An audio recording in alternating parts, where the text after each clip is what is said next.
அம்மா சத்யராஜோட பொண்ணு திவ்யா சத்யராஜ் என்ன சொல்லியிருக்காங்க அப்படின்னா ரீசெண்டாக ஒரு இன்டர்வியூவில் கல்யாணம் ஆகாமையே குழந்தை பெற்றுக்கலாம் அப்படின்னு சொல்லியிருக்காங்க.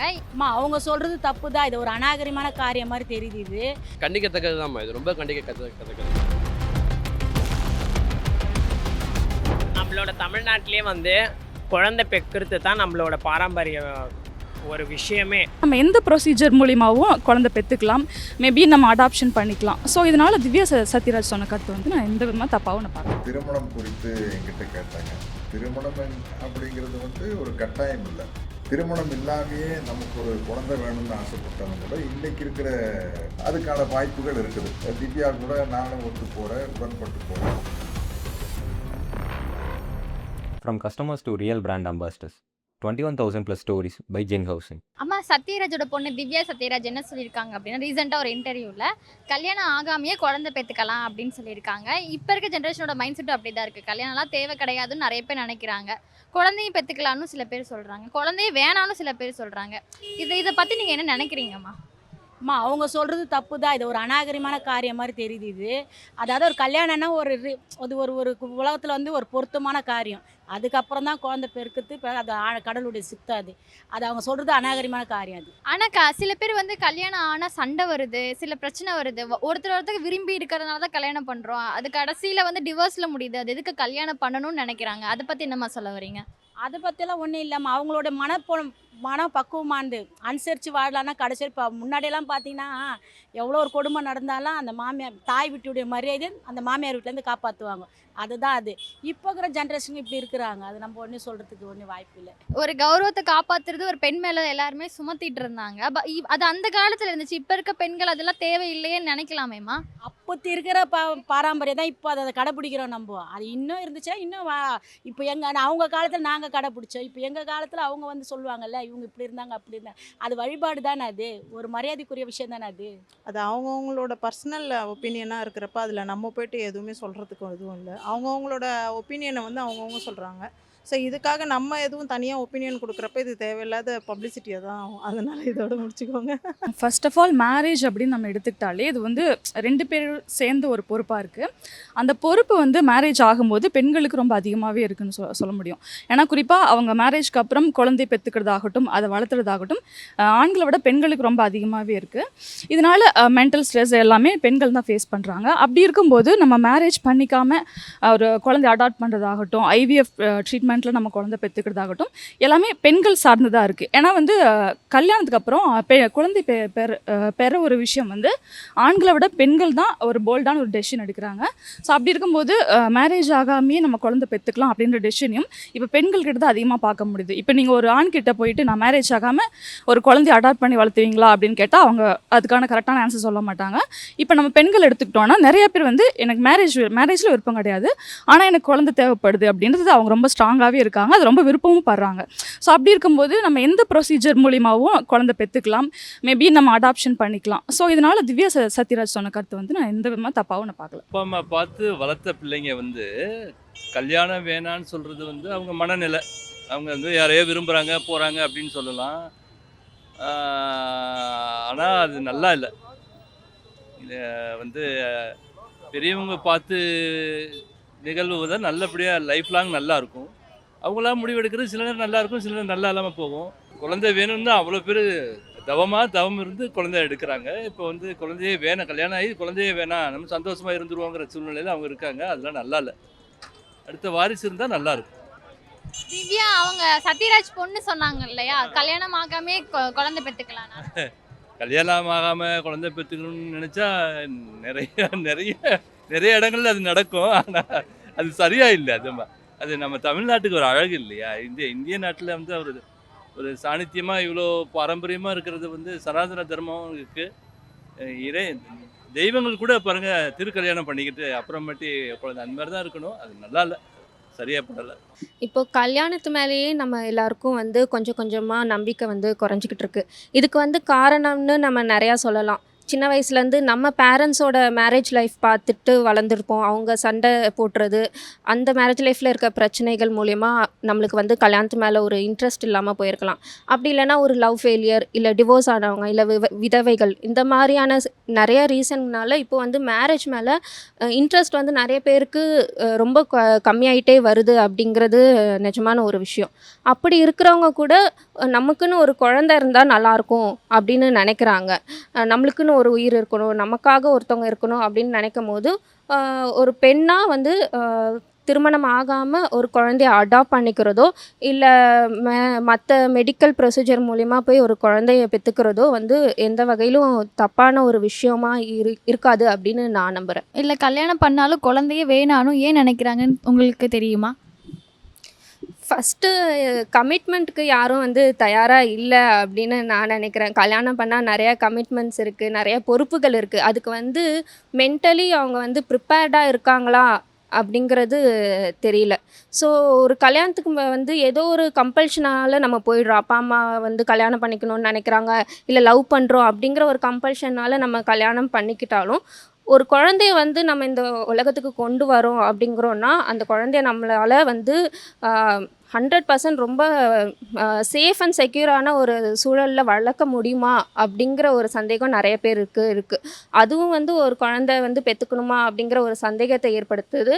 அது சரியான ஒரு விஷயந்தான். ஏன்னா நம்மளால் ஒரு குழந்தைக்கு வந்து செக்யூரான ஒரு சரௌண்டிங்ஸும், அந்த குழந்தை வந்து மேலே மேலே வளரும் போது அதுக்கு தேவையான எல்லா விஷயங்களும் செய்து கொடுக்குற தகுதி வந்து நம்மளுக்கு இருக்குங்கிற போது நம்ம வந்து குழந்தை பெற்றுக்கணும். அது இல்லைன்னா நம்ம கொஞ்சம் யோசித்து அதுக்காக பிளான் பண்ணி குழந்தை பெற்றுக்கிறதுல எந்த தப்பும் இல்லை. கண்டிக்கத்தக்கது தான் இது, ரொம்ப கண்டிக்கத்தக்கது. இப்போ சொல்ல போனோம்னா ரீசெண்டாக இப்போ பார்த்தீங்கன்னா ஏதோ ஒரு நகராட்சியில் அந்த பெண்கள் என்ன கேட்டிருக்காங்கன்னா, ஒரு தன்னுடைய பிள்ளையை ஸ்கூலில் கொண்டு போய் ஜாயின் பண்ணுறதுக்கு கேட்டிருக்காங்க. அந்த ஸ்கூலில் என்ன சொல்லி கேட்டிருக்காங்கன்னா, இந்த மாதிரி அவங்க ஸ்கூலோட ஆடிட்டோரியம் என்னுடைய பையனுடைய இனிஷியல் கேட்டிருக்காங்க. நான் என்னுடைய பையனை தனித்து வளர்க்கணும்னு முடிவு பண்ணியிருக்கேன். அதாவது ஐவிஆர் ட்ரீட்மெண்ட் மூலயமா குழந்தை பெற்றுக்கிட்டு அதுக்கேற்ற மாதிரி ஜாயின் பண்ணி கொண்டு வந்திருக்காங்க. அவங்க கேஸ் ஃபைல் பண்ணி அந்த நகராட்சியிலேருந்து அவங்க லெட்டரே கொடுத்துருக்காங்க. அதாவது பெண்கள் பெற்றுக்கலாம், வளர்த்துக்கலாம் தாராளமாக. ஆனால் இது வந்து இப்போ கண்டிக்கத்தக்கது தாம்மா. என்ன சொல்லி நம்ம சமுதாயம் எதை நோக்கி போகுதுன்னு நமக்கே தெரியல. நார்மலாக நீ பார்த்தோன்னா இப்போ புதுசாக என்னென்னமோ கொண்டு வராங்க. இப்போ பாரு, ஆண்கள் துணையே எல்லாம் போயிட்டுருக்குன்னு சொல்லிட்டு இருக்காங்க. ரொம்ப கண்டிக்கத்தக்கதுமா, வருத்தப்படுறேன் இதை பற்றி. உங்களுக்கு கல்யாணம் ஆயிடுச்சாண்ணா? கல்யாணம் ஆகிடுச்சுமா, எனக்கு 2 பசங்க. உங்கள் திருமண வாழ்க்கையை பற்றி சொல்லுங்கள். நம்ம ரொம்ப ஜாலியாக போயிட்டு இருக்கோம். அதெல்லாம் ரொம்ப கஷ்டம். நல்லாவும் மேரேஜ் தான் மேக்ஸிமம் பார்த்துட்டு இருந்தேன்னா. நமக்கு 2 குழந்தைங்க. இப்போ இப்படியே போயிட்டே இருந்துச்சுன்னா நம்ம நிலைமை எப்படி ஆகுது சொல்லி பார்ப்போம். அதுக்கேற்ற மாதிரி சொல்கிறேன், கண்டிக்கத்தக்கதுன்னு வேறு ஒன்றும் கிடையாதுமா. நம்மளோட தமிழ்நாட்டிலே வந்து குழந்தை பெக்கிறது தான் நம்மளோட பாரம்பரிய ஒரு விஷயமே. சரிங்களா? கல்யாணம் பண்ணுறது வந்து நம்ம பரம்பரையாக வளர்க்கணும். நம்மளோட எப்படி சொல்கிறது, நம்மளோட குடும்பம் வந்து பெருசாக ஆகணும், பெருசாகி அதை நம்ம விருத்தி அடையணும், நம்மளோட குலம் வந்து விருத்தி படணும் அப்படின்னு சொல்லிட்டு தான் குழந்தை பெற்பாங்க. ஆனால் வந்து இப்போ இருக்கிற ஜென்ரேஷன்ஸில் வந்து ஒருத்தவங்க என்ன பண்ணுறாங்கன்னா, குழந்தை இல்லாத எவ்வளோ பேர் கஷ்டப்படுறாங்க. குழந்தை பெற்றுக்க முடியாத, குழந்தை இல்லாத ரொம்ப ரொம்ப கஷ்டப்படுறாங்க. ஆனால் நம்ம நாட்டில் வந்து எல்லாமே என்ன நடக்குதுன்னா, ஒரு குழந்தைய பெற்று கூட நம்ம ட்ரைனேஜில், குப்பை தொட்டியில், அப்புறமா பப்ளிக்கில் அந்தமாரி இடத்துலலாம் போட்டு போகிறாங்க. தயவுசெய்து அந்தமாரி யாரும் பண்ணாதீங்க. தயவுசெய்து அன்கண்டிஷனல் லவ்னு சொல்லிவிட்டு அதை மட்டும் தயவுசெய்து பண்ணாதீங்க. ஏன்னா வந்து அது ஒரு எப்படி சொல்கிறது, நம்ம பப்ளிக்கில் நிற்கிற மாரி தான் அது ஒரு விஷயம். ஓகேங்களா? பப்ளிக்கில் நிற்கிறதும் ஒன்று தான், நம்ம அன்கண்டிஷனல் லவ்வில் வாழ்கிறதும் ஒன்று தான். அந்தமாரி இருந்தோன்னு வச்சுக்க நம்ம பேரே வேறு. சரிங்களா? இதை பற்றி இதுதான் என்னால் சொல்ல முடியும். தமிழ்நாட்டில் பாரம்பரியமே ஒரு பெண்ணோட மேலே தான் இருக்குது, நாங்கள் அதுக்கு மட்டும் இல்லையே அப்படின்னு நிறைய பெண்கள் சொல்கிறாங்க. இப்போ உங்களுக்கு பரம்பரை தலைக்கணும் அப்படின்னா எங்களால் ஐவிஎஃப் ட்ரீட்மெண்ட் மூலயமா பண்ணி கூட குழந்தை பெற்றுக்க முடியும், எங்களுக்கு ஒரு ஆண் துணை தேவையில்லையேன்னு நினைக்கிறாங்க. அதை பற்றி நீங்கள் நினைக்கிறீங்க? அதுக்கு பற்றி நாங்கள் என்ன நினைக்கிறோன்னா, நாங்கள் ஒரு டிரான்ஸ் பீப்புள். சரிங்களா? எங்களால் வந்து அந்த குழந்தை பாக்கியெல்லாம் எங்ககிட்ட கிடையாது.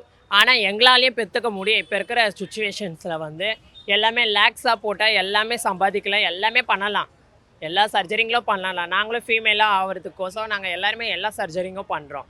எல்லா சர்ஜரிங்கும் பண்ணுற மாரி அந்தமாரி சிசரிங் ஒன்று இருக்குது. அது வந்து நம்ம இந்தியாவில் வந்து இன்னும் லான்ச் ஆகலை. ஆனால் வந்து வெளிநாட்டில் அதை எங்களோட டிரான்ஸ் உமன்ஸ்லாம் வந்து நிறைய பேர் குழந்தை பெற்றுருக்காங்க. அந்த பாக்கியெல்லாம் எங்களுக்கு கிடச்சதுன்னா கண்டிப்பாக நாங்களாம் எல்லாருமே குழந்தை பெற்றுக்குவோம். ஆனால் குழந்தை வேணான்னு யாரும் சொல்லக்கூடாது.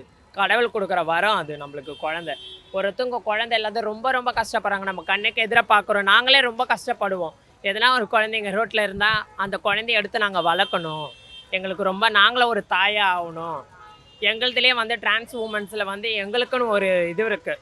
எப்படி சொல்கிறது, இப்போ லேடிஸு ஜென்ஸ்லாம் இருக்காங்க இல்லையா, லேடிஸ் ஜென்ஸ்லாம் இருக்கும் போது அவங்களுக்கு வந்து ஒரு தலைமுறையாக இருக்கிற மாதிரி எங்களுக்குன்னு ஒரு தலைமுறையாக இருக்குது. எல்லாமே எங்களுதுலேயும் அம்மாலாம் இருக்குது, எங்களுதுலேயும் மாமிலாம் இருக்குது, எங்கள்லேயும் அத்தைன்னு இருக்குது, எங்களுதுலேயும் கிராண்ட்மான்னு இருக்குது, எல்லாமே எங்கள்லேயும் இருக்குது. எங்களையும் மதித்து இந்த சமுதாயத்தில் எல்லாம் அம்மானு கூப்பிட்றது எங்களுக்கு ரொம்ப பெரிய விஷயமா இருக்குது. அதுவே எங்களுக்கு ஒரு குழந்தைய கொடுக்குற பாக்கியம் மாரி தானே அது எங்களுக்கு. இதை பற்றி நான் இதுதான் சொல்ல விரும்புகிறேன். வந்து இப்போ இருக்கிற ஜென்ரேஷன் மட்டும் கிடையாது, ஆரம்பத்துலேருந்தே கல்யாணங்கிறதே வந்து ஒரு ஸ்கேமு தான். கல்யாணங்கிறது எவ்வளோ ஸ்கேமோ அந்த மாதிரி அரேஞ்ச் மேரேஜ் அதை விட ஒரு பெரிய ஸ்கேமு. ஸோ ஸ்கேமுங்கிறத தாண்டி நமக்கு லவ்னு ஒன்று இல்லைன்னா கல்யாணங்கிறது ஒர்க் ஆகாது. ஸோ லவ்வை மட்டும்தான் வந்து கல்யாணத்தை ஒர்க் பண்ண வைக்கும்போது லவ் இருந்தால் கல்யாணம் பண்ணிக்கலாம், இல்லைன்னா தேவையில்லைங்கிறது தான் வந்து இப்போது தேவையான்னு நினைக்கிறேன். ஸோ கல்யாணத்துக்கே வந்து நம்ம அதுன்னு நம்ம யோசிக்கும்போது குழந்தைங்கிறது வந்து 2 பேரோட விருப்பங்கிறத தாண்டி அது ஒரு பெண்ணோட விருப்பமாக தான் இருக்க முடியும். குழந்தை பெற்றுக்கிறாங்க, பெற்றுக்கலை, இல்லை தத்தெடுக்கிறாங்க, அது எல்லாமே கல்யாணத்துக்கு அப்புறமுமே கூட அது ஒரு பெண்ணோட முடிவாக தான் இருக்கணுங்கிறது என் கருத்து. ஏன்னா அவங்க தான் வந்து அதோட ப்ராசஸ் பண்ண போகிறாங்க. ஸோ அப்படி இருக்கும்போது நம்ம நார்மலாக ஒரு குழந்தை பெற்றுக்கணும்னு யோசிக்கும் போதே ஒரு பெண்ணை சுற்றி தான் அது எல்லாமே இருக்கும். ஸோ அப்படி இருக்கும்போது அவங்க கல்யாணத்துக்கு முன்னாடி குழந்தை பெற்றுக்கலாமா, கல்யாணத்துக்கு அப்புறம் குழந்தை பெற்றுக்கலாம், இதெல்லாமே வந்து ஒரு பெண்ணோட முடிவு சார்ந்தது, தனிப்பட்ட ஒரு பெண்ணோட முடிவு சார்ந்தது. அதில் நம்ம தலையிடணும்னோ தலையிடக்கூடாது, அதில் நம்ம நிச்சயமாக தலையிட முடியாது. ஸோ இதுதான் வந்து ரொம்ப முக்கியமான விஷயம். ஏன்னா கல்யாணம் பண்ணிட்டு குழந்தை பெற்றுக்கிறவங்க சந்தோஷமாக இருக்காங்களான்னு நம்ம கேட்டால் அதுக்கு பதில் கிடையாது. கல்யாணம் பண்ணிட்டு குழந்தை பெற்றுக்கிட்டு அந்த குழந்தைய வளர்க்குறதுக்கான எல்லா வழிமுறைகளையும் எல்லா ப்ராசஸையுமே தாண்டி வருது மேக்ஸிமம் இங்கே பொண்ணுங்க தான் அவங்கள வளர்க்குறது. ஏன்னா அது வந்து ஒரு புனிதமாக்கப்பட்டிருக்கு. அது வந்து நீங்கள் பொண்ணுங்க வந்து அம்மா மட்டும்தான் பார்த்துக்க முடியும், இல்லை அவங்கள மாதிரி வேறு யாரும் பார்த்துக்க முடியும், அது உண்மையாக கூட இருக்கலாம். பட் சம்ஹவ் அதோட கான்ட்ரிபியூஷனே இல்லாமல் ஆண்கள் அதுலேருந்து மொத்தமாக விலக்கி வைக்கிற ஒரு ஒரு ஒரு நடைமுறை இருக்குல்ல, அது கலாச்சாரம் நீங்கள் பேர் இருக்குது, அதுக்கு ஒரு நாகரிகம் நீங்கள் ஒரு பேர் இருக்குது, அதெல்லாம் தேவையில்லை. அது வந்து 2 பேரோட சம்மந்தப்பட்டது. குழந்தை வளர்ப்புங்கிறது 2 பேரோட சம்மந்தப்பட்டது. அந்த குழந்தை வளர்ப்புங்கிறது 2 பேரோட சம்மந்தப்பட்டதுன்னு புரிஞ்சுக்கக்கூடிய ஒரு கப்பலாக இருந்தாங்கன்னா கல்யாணத்துக்கு முன்னாடியே கூட அவங்க குழந்தைய இது பண்ணிக்கிறதுல எனக்கு எந்த தப்பும் கிடையாது. அதுக்கு வந்து நம்ம தப்பாக நினச்சிக்கிறோன்னு நினைக்கிறேன். கல்யாணத்துக்கு முன்னாடி குழந்தை பெற்றுக்கிறதுனா நம்ம அது தப்பாக நினைக்கிறோம். ஐ மீன் அவங்க 2 பேரும் ஒரு இன்டர்கோர்ஸ்லேருந்து அப்படி வரக்கூடிய குழந்தைன்னு மட்டும் நம்ம நினைக்கிறோம். மேபி அது கூட இல்லாமல் இருக்கலாம். இன்றைக்கி நிறைய மருத்துவ முறைகள் இருக்குது, அதுக்கு நிறைய ட்ரீட்மெண்ட்ஸ் இருக்குது, அதை தாண்டி அவங்க தத்தெடுத்துக்க முடியும். இன்றைக்கி இந்தியாவில் வந்து ஒரு சிங்கிள் உமன் ஈஸியாக ஒரு அழகாக ஒரு பெண் குழந்தையை தத்தெடுக்கிறதுக்கான எல்லா சட்ட வகைகளும் நம்மக்கிட்ட இருக்குது. அவங்க கல்யாணம் பண்ணிக்கலனாலும் அந்த குழந்தைய வளர்க்குறதுக்கான ஒரு அமௌண்ட்டோ இல்லை அவங்களுக்கு அந்த குழந்தைக்கு தேவையான ஒரு பாதுகாப்பு நடவடிக்கைகள் ஒரு பெண்ணால் தர முடியும்னு இருந்தால் ஒரு சிங்கிள் விமன் வந்து ஒரு குழந்தைய தத்தெடுத்துக்க முடியும். ஸோ அது சட்டப்பூர்வமாக இருக்குது. அதை வந்து நம்ம விமர்சிக்கிறதுங்கிறது வந்து ரொம்ப தவறான விஷயம். கல்யாணம் பண்ணாமல் சேர்ந்து வாழ்கிறதுங்கிறதுல எந்த தப்பு இல்லை. ஏன்னா இன்றைக்கி நம்ம பார்க்குறோம், கல்யாணம் பண்ணி வாழ்கிறவங்க மட்டும் சந்தோஷமாக இருக்காங்களான்னு கேட்டால் கிடையாது. வருஷக்கணக்கில் அப்படியே 30 வருஷம் 40 வருஷம் வேறு வழி இல்லைன்னு வாழ்ந்துட்டுருக்காங்க. ஸோ அப்படி வாழணுங்கிறது எதுக்குன்னு ஒரு கேள்வி இருக்குல்ல. பல வருஷமாக வந்து ஒருத்தனுக்கு ஒருத்திங்கிற ஒரு கான்செப்டோட அதுக்கு கல்யாணங்கிற ஒரு இதை கட்டி அவங்களுக்கு பிடிச்சிருக்கோ பிடிக்கலன்னு அவனோட தான் வாழ்ந்தாகணுங்கிற ஒரு கட்டாயத்தில் எனக்கு பிடிக்காத ஒரு லைஃப் லாங் வந்து ஒரு கல்யாணங்கிற ஒரு கோட்டுக்குள்ளே வாழ்கிறதுக்கு கல்யாணம் பண்ணாமல் எனக்கு பிடிச்சவங்களோட இருந்து பார்த்துட்டு எனக்கு அவங்க செட் ஆவாங்களா இல்லையான்னு தெரிஞ்சுக்கிட்டு அதுக்கப்புறம் கல்யாணம் பண்ணுறதுங்கிறது ஒரு நல்ல ப்ராசஸ் தான். நம்ம பார்க்குறோம், நான் நிறைய இடங்களில் வந்து இப்போவும் நடக்குது. சும்மா இந்த பொண்ணு பார்க்குறாங்கிற பேரில் ஒரு மீட்லேயே வந்து நம்ம பார்த்துட்டு அவங்க செட் ஆவாங்களா இல்லையான்னு ஒரே ஒரு மீட்டில் வந்து பார்த்துட்டு கல்யாணம் பண்ணுறாங்க. அது ஒரு மீட்டில் பார்த்துட்டு கல்யாணம் பண்ணுறதுங்கிறது மேபி அட்ராக்ஷனாக இருக்கலாம், முகத்தை பார்த்து வர்றதா இருக்கலாம். முகத்தை பார்த்து நீங்கள் கல்யாணம் பண்ணிங்கன்னா ஒரு ஒரு 6 மாதம் வந்து உங்களால் சேர்ந்துருக்க முடியும். அதுக்கப்புறம் இந்த ஆசை போய்டும், அதெல்லாம் போயிடும். அதுக்கப்புறம் நீங்கள் எப்படி ஒரு லைஃப் வாழ்கிறீங்கன்னு இருக்குல்ல, அந்த பிரச்சனையை சால்வ் பண்ணக்கூடிய ஒரு எக்ஸ்பீரியன்ஸை நமக்கு கொடுக்கறது வந்து இந்த கல்யாணம் பண்ணாமல் சேர்ந்து வாழ்கிறதுக்கான ஒரு பீரியட் வந்து நமக்கு கொடுக்கும். சம்ஹவ் இங்கே இருக்கிற எல்லா அந்த வழிமுறைகளுமே வந்து கடைசியில் ஒரு பெண்ணுக்கு தான் வந்து ஒரு பிரச்சனையை கொடுக்கும். நான் சொல்கிற மாதிரி இந்த கல்யாணம் பண்ணாமல் சேர்ந்து வாழ்கிறதும் சரி, கல்யாணம் பண்ணிட்டு இருக்கிறதும் சரி, ஒரு பெண்ணுக்கு பிரச்சனை தான் கொடுக்கும். பட் ஆனால் என்னால் வந்து ஒரு தெளிவான ஒரு முடிவு எடுக்க முடியும் அப்படிங்கும்போது கல்யாணம் பண்ணாமல் கொஞ்ச நாள் சேர்ந்து வாழ்ந்துட்டு அதுக்கப்புறம் வந்து எனக்கு அவங்க செட் ஆவாங்களா இல்லையான்னு தெரிஞ்சுட்டு அதுக்கப்புறம் கல்யாணம் பண்ணிக்கிறது என் விருப்பங்கும் போது கண்டிப்பாக வந்து எனக்கு அதுதான் பண்ணணும்னு நினைப்பேன்.